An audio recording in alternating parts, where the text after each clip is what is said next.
Movie में main character है Cooper, जिसके चारों तरफ इस पूरी मूवी का प्लॉट घूमता है।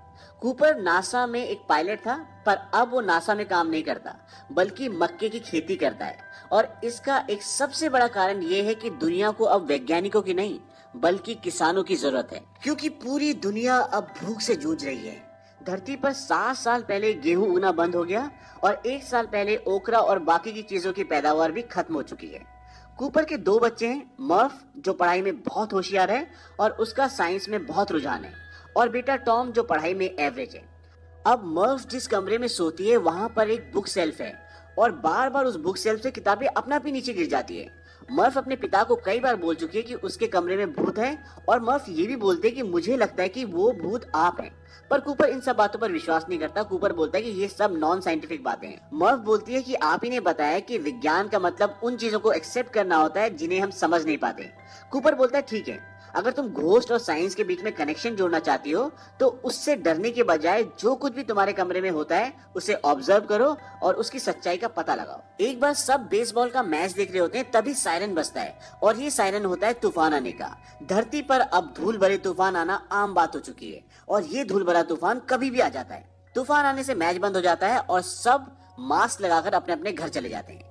अब जब कूपर अपने घर पहुंचता है तो पूरा घर धूल से भरा हुआ होता है और मर्फ के कमरे में फर्श पर धूल से कुछ लाइंस बनी होती हैं। मर्फ बोलती है, देखा मैंने कहा था ना, कोई घोस्ट हमसे बात करना चाहता है। कूपर उन लाइंस को बड़े ध्यान से देखता है और वो मर्फ को बोलता है कि आज तुम अपने भाई टॉम के कमरे में सो जाओ।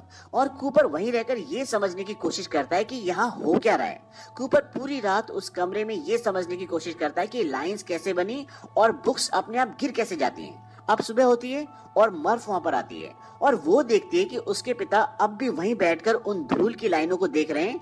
कूपर मर्फ को बताता है कि किताबें घोस्ट की वजह से नहीं, ग्रेविटी की वजह से गिरती हैं, और वो एक सिक्का उछालता है जो मिट्टी से बनी लाइन के ऊपर जाकर गिरता है, लाइन के बीच में नहीं। कूपर बताता है ये एक मैसेज है जो बाइनरी कोड के रूप में भेजा गया है। बाइनरी कोड एक भाषा है जो कंप्यूटर और कई इलेक्ट्रॉनिक डिवाइसेस में कोडिंग लैंग्वेज होती है, जिसमें 1 और 0 का इस्तेमाल होता है। जैसे हम किसी को मैसेज लिखने के लिए अक्षरों का इस्तेमाल करते हैं या हिसाब के लिए नंबर्स का इस्तेमाल करते हैं, इसी तरह बाइनरी कोड्स भी एक शैली है जिससे हम मैसेजेस भेज सकते हैं। अगर आप किसी को बताना चाहते हैं कि मैं मार्केट में हूँ तो आप नॉर्मली मैसेज टाइप करेंगे, मैं मार्केट में हूँ, पर बाइनरी कोड में आप यही पूरा मैसेज सिर्फ 1 और 0 डिजिट के नंबरों के कॉम्बिनेशन से भेज सकते हैं। कूपर समझ जाता है कि धूल से बनी मोटी लाइन का मतलब 1 और पतली लाइन का मतलब 0 है।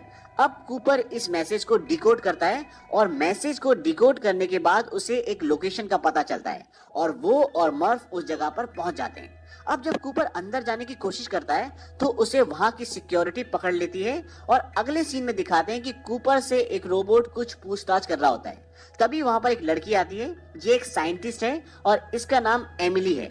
वो कूपर को अपने साथ एक रूम में ले जाती है। वहां पर कुछ लोग बैठे होते हैं और कूपर की बेटी मर्फ भी वहीं पर होती है। एमिली के पिता प्रोफेसर ब्रेंड भी वहीं पर होते हैं। कूपर नासा में काम कर चुका होता है तो प्रोफेसर ब्रेंड को पहले से जानता है। अब वो सब लोग ये जानना चाहते हैं कि कूपर को इस जगह के बारे में पता कैसे चला, क्योंकि बहुत ही खुफिया जगह होती है और इस जगह के बारे में किसी को कुछ भी इंफॉर्मेशन नहीं होती। कूपर बोलता है कि जिस तरह से मुझे इस जगह के बारे में पता चला ये कोई इत्तेफाक नहीं हो सकता, पर कुछ साइंटिफिक भी नहीं लगता। तभी मर्फ बोलती है, ग्रेविटी की वजह से हमें यहाँ के बारे में पता चला। वहां पर बैठा एक आदमी पूछता है कि हमें साफ साफ बताओ कि तुम यहाँ तक पहुंचे कैसे। कूपर को अभी तक कुछ समझ नहीं आता कि यहाँ पर हो क्या रहा है। उसके दिल में डर भी होता है। वो बोलता है, पहले आपको वादा करना होगा कि मुझे और मेरी बेटी को आप लोग यहाँ से आराम से जाने दोगे। अब प्रोफेसर ब्रेंड हंसते और बोलते कि क्या तुम्हें हमारे काम के बारे में नहीं पता। हालांकि कूपर और प्रोफेसर ब्रेंड नासा में साथ काम कर चुके हैं, पर कूपर के मुताबिक नासा ऑर्गेनाइजेशन और इस दुनिया में जितने भी साइंस के प्रोजेक्ट थे वो सब आज से 10 साल पहले पूरी दुनिया में बंद हो चुके हैं। प्रोफेसर ब्रेंड बोलते हैं कि नासा ऑर्गेनाइजेशन आज भी चलती है, पर दुनिया के लिए ये खत्म हो चुकी है क्योंकि पूरी दुनिया भूख से परेशान है। और अगर लोगों को पता चलेगा कि नासा अब भी अपने स्पेस प्रोजेक्ट्स पे काम कर रही है तो लोग इस बात को कभी भी एक्सेप्ट नहीं करेंगे, क्योंकि ये सभी प्रोजेक्ट बहुत ज्यादा खर्चे वाले होते हैं। प्रोफेसर ब्रेंड कूपर को बताते हैं कि पृथ्वी अब धीरे धीरे खत्म हो रही है। हम बहुत सारी फसल को पहले खो चुके हैं और बची कुची जो भी फसलें हैं वो कुछ सालों में खत्म हो जाएंगी और धरती के वातावरण में बदलाव आएगा और धरती से ऑक्सीजन खत्म हो जाएगा। कूपर बोलता है, धरती को बचाने का कोई तो रास्ता होगा, कोई तो तरकीब होगी। प्रोफेसर ब्रेंड बोलते हैं, कूपर हमें धरती को बचाना नहीं है बल्कि अब इसे छोड़कर जाना होगा। प्रोफेसर ब्रेंट कूपर को बताते कि अंतरिक्ष में एक एंड्योरेंस नाम का नासा का स्पेसशिप है और हमारे पास अभी भी कुछ फ्लाइंग ऑब्जेक्ट्स हैं जिससे हम वहां तक पहुंच सकते हैं। इसके बाद वो कूपर को ये बताते कि सैटर्न ग्रह के नजदीक आज से लगभग 48 साल पहले अपने आप एक वार्म होल खुल गया था, जिसके थ्रू हम दूसरी गैलेक्सी में कम से कम समय में जा सकते हैं। हमारी गैलेक्सी का नाम मिल्की वे है, जिसमें करोड़ों खरबों तारे और असंख्य ग्रह हैं। इसी तरह ब्रह्मांड में असंख्य गैलेक्सीज हैं, पर इंसान को वहां तक पहुंचने में लाखों वर्ष लग जाएंगे। अब ये समझ ले कि वार्म होल होता क्या है। वार्म होल की थ्योरी एल्बर्ट आइंस्टाइन की है। जैसे एक पहाड़ है, अगर आपको पहाड़ के दूसरी तरफ जाना है तो आपको उस पहाड़ को पार करने में कई घंटे लग जाएंगे, पर अगर उसी पहाड़ में एक सुरंग हो तो आप कुछ ही मिनटों में उस पार पहुंच सकते हैं। बस एल्बर्ट आइंस्टाइन की थ्योरी के मुताबिक स्पेस में वार्म होल भी इसी तरह है, जो एक गैलेक्सी से दूसरी गैलेक्सी में जाने का शॉर्टकट है। और ऐसा भी कहा जाता है कि वार्म होल के थ्रू टाइम ट्रेवल भी किया जा सकता है।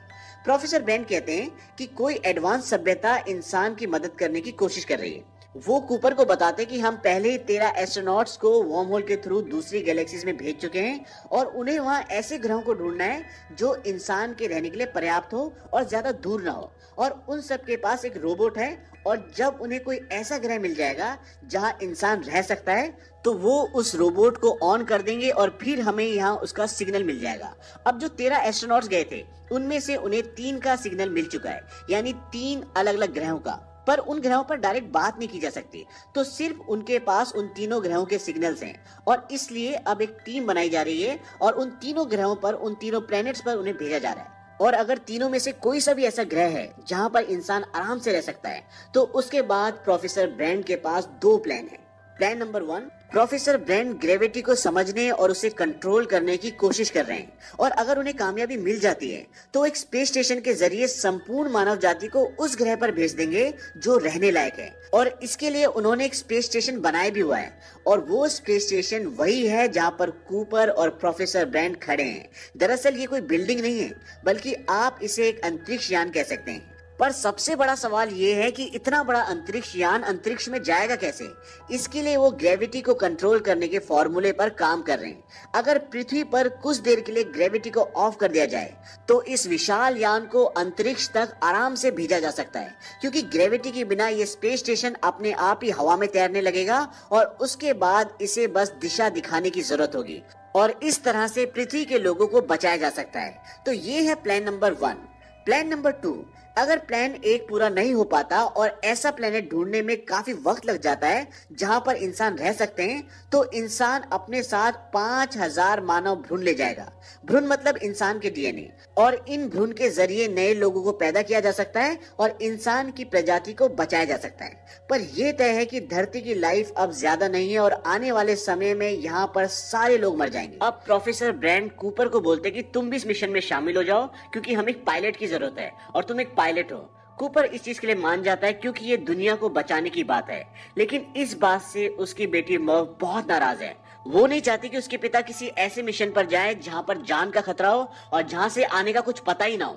मिशन पर जाने से पहले कूपर मर्फ के रूम में आता है और उसे बोलता है कि मैं जा रहा हूँ। मर्फ उससे बहुत नाराज होती है और वो बोलती है कि मेरे रूम में जो कुछ भी हो रहा था उसका मैसेज मैंने डिकोड कर लिया है और उसका मतलब है स्टे, यानी कि मत जाओ। लेकिन कूपर उसकी बात पर ध्यान नहीं देता और जाने से पहले उसे घड़ी देके जाता है और बोलता है कि इसकी दूसरी जोड़ी मेरे पास रहेगी, लेकिन ये दोनों घड़ियां हम दोनों के लिए अलग अलग तरह से काम करेगी।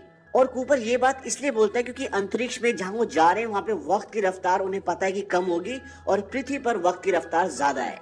कूपर बोलता है कि शायद जब मैं वापस लौटूं तो तुम मेरी उम्र की हो जाओ और मेरी उम्र लगभग इतनी रहे जितनी की अभी है। अब कूपर और उसकी पूरी टीम वार्म होल से होते हुए दूसरी गैलेक्सी में पहुंच जाती है और वो उस ब्लैक होल के पास पहुंच जाते हैं जहां पर वो तीनों ग्रह हैं। और इस ब्लैक होल का नाम होता है गारगेंडुआ। और जो 3 ग्रह हैं जहां से उन्हें सिग्नल मिल रहे हैं वो इस ब्लैक होल का चक्कर उसी तरह लगाते हैं जिस तरह से पृथ्वी सूरज का चक्कर लगाती है। अब उनके स्पेसशिप के सबसे नजदीक जो प्लेनेट है उसका नाम है मिलर्स प्लेनेट। तो उनकी टीम डिसाइड करती है कि सबसे पहले हम इसी प्लेनेट पे जाएंगे, लेकिन ये वाला प्लेनेट ब्लैक होल से भी सबसे नजदीक होता है, तो यहाँ पर बिताया हुआ 1 घंटा पृथ्वी के 7 साल के बराबर होगा। अब मैं आपको ब्लैक होल के बारे में बता दूं। ब्लैक होल ब्रह्मांड में होते हैं और इनकी ग्रेविटी इतनी ज्यादा होती है कि अगर इनकी रेंज में कुछ भी आ जाए तो ये उसको अपने अंदर समा लेते हैं। सपोज सूरज भी अगर इनकी रेंज में आ गया तो ये उसको भी निगल जाएंगे। और यहाँ पे ग्रेविटी बहुत ज्यादा होती है, इसलिए इनके जितनी नजदीक आप जाओगे वहां पर समय की रफ्तार बहुत कम हो जाएगी। और एक यही कारण होता है कि उस प्लेनेट पे बिताया हुआ 1 घंटा पृथ्वी के 7 साल के बराबर होगा। अब ये मिलर के प्लेनेट पे जाने की तैयारी करते हैं, लेकिन उनका एक साथी रोमली बोलता है कि मैं यहीं पे रुकूंगा और ब्लैक होल को ऑब्जर्व करूंगा और उसकी इक्वेशन को समझने की कोशिश करूंगा। बाकी के 3 लोग मिलर के प्लेनेट पे पहुंच जाते हैं और वहां पहुंचने के बाद वो देखते हैं कि उस पूरे प्लेनेट में 5 से 6 फुट का पानी होता है और कुछ भी नहीं होता। यहाँ पे जिंदगी संभव है ही नहीं। और मिलर जिसने उस प्लेनेट पे लैंड किया था वहां पर उसके फ्लाइंग ऑब्जेक्ट का सिर्फ मलबा होता है। अब एमिलिया उस तरफ जाने लगती है जहां से उसको सिग्नल मिल रहे थे। तभी कूपर पूछता है कि तुम कहां जा रही हो? वो बोलती है कि पहाड़ों की तरफ, और वो उस तरफ जाने लगती है। लेकिन कूपर जब ध्यान से देखता है तो पहाड़ नहीं बल्कि वो लहरें होती हैं जो बादल को छू रही होती है। और इस प्लेनेट पे इतनी ऊंची लहरें इसलिए आती है क्योंकि यहाँ पर ग्रेविटेशनल पुल बहुत ज्यादा है और इसीलिए पानी को इतना ऊपर उठा देती है। अब वो एमिलिया को बताता है कि वो पानी की लहरें जल्दी वापस आओ, लेकिन तब तक एमिलिया वहां पे फंस जाती है। लेकिन रोबोट जो होता है वो उसे बचा लेता है और वो उसे अंदर ले आता है। लेकिन इस पूरे इंसिडेंट में उनके एक साथी की मौत हो जाती है क्योंकि वो भारी छूट जाता है और उनके फ्लाइंग ऑब्जेक्ट के इंजन में पानी भर जाता है और वो स्टार्ट नहीं होता। और वो तभी स्टार्ट होगा जब इंजन से पानी निकलेगा और उन्हें उस प्लेनेट से निकलने में 3 घंटे से ज्यादा हो जाते हैं। और जब वो अपने मेन स्पेसशिप में आते हैं जो अंतरिक्ष में होता है जिसका नाम है एंड्योरेंस, तो वहां पर आने के बाद वो देखते हैं कि जो उनके एक साथी वहां पे रह गया था वो लगभग बूढ़ा हो चुका है। वो बोलता है कि मुझे नहीं लगा था कि अब तुम वापस आओगे। कूपर बोलता है कि हमें कितने साल हो गए? वो बोलता है कि 23 साल 4 महीने और 8 दिन। इसके बाद वो बताता है कि आप लोगों के घर से मैसेज आए, उन्हें देख लो। और जब कूपर जाता है तो वहां पर उसके लिए कई सारे वीडियो मैसेजेस होते हैं। एक मैसेज में उसका बेटा बताता है कि अब दादाजी यानी कि कूपर के पिताजी इस दुनिया में नहीं रहे। वो उसे ये भी बताता है कि मेरी शादी हो गई और अब मेरे बच्चे भी हैं। कूपर हालांकि उसी उम्र का है लेकिन अब वो दादा बन चुका है। पर इतने साल बीत जाने के बाद मर्फ ने अपने पिता के लिए सिर्फ एक ही मैसेज रिकॉर्ड किया है क्योंकि उनसे नाराज थी। और वो उस मैसेज को उस दिन रिकॉर्ड करती है जिस दिन उसका जन्मदिन होता है, क्योंकि कूपर ने उसे कहा था कि शायद मैं तब वापस लौटूं जब तुम मेरी उम्र की हो जाओ। और आज मर्फ उस उम्र की हो चुकी है जिस उम्र में कूपर पृथ्वी से निकला था और इसीलिए मर्फ इस मैसेज को अपने पिता के लिए रिकॉर्ड करती है। यहाँ पर यह भी पता चलता है कि मर्फ अब साइंटिस्ट बन चुकी है और वो प्रोफेसर ब्रांड के साथ नासा में काम करती है। इसके बाद ऊपर ये दिखाते कि अब ये तीनों जो बचे हुए ये डिसाइड कर रहे हैं कि अब बचे हुए 2 प्लैनेट्स में से किस प्लैनेट में जाना चाहिए। कूपर और रोमोली बोलते हैं कि हमें मैन के प्लैनेट में जाना चाहिए क्योंकि वो प्लैनेट उनके स्पेसशिप से पास में है। लेकिन एमिलिया बोलती है कि हमें एडमंड के प्लैनेट में जाना चाहिए क्योंकि उस प्लेनेट से जो डेटा है वो ज्यादा प्रॉमिसिंग है, ज्यादा स्ट्रांग है, इसीलिए वो चाहते हैं कि उस प्लेनेट पे जाए। और इसकी एक वजह ये भी होती है कि वो एडमंड से प्यार करती है। यहाँ पर अब एक प्रॉब्लम ये भी होती है कि इनके पास अब इतना फ्यूल नहीं बचा कि ये दोनों प्लेनेट्स पर विजिट कर सके। इसीलिए अब ये डिसाइड होता है कि ये लोग मैन के प्लेनेट पे जाएंगे। ये लोग मैन के प्लेनेट पे पहुंच जाते हैं और वहां जाकर देखते हैं कि मैन स्लीपिंग चैम्बर में सोया हुआ होता है। वो उसे स्लीपिंग चैम्बर से उठाते हैं और वो बोलता है, इस मूवी की आगे की कहानी देखने के लिए स्क्रीन पर जो आपको थंबनेल दिख रहा है जिसपे लिखा हुआ है इंटरस्टेलर पार्ट 2, उस पे क्लिक कीजिए और इंटरस्टेलर की बची हुई कहानी को भी देखिए। अदरवाइज इसी वीडियो के नीचे डिस्क्रिप्शन में हमने सेकंड पार्ट का लिंक दिया है, आप वहां पर भी जाके क्लिक करके बाकी की बची हुई कहानी को देख सकते हैं।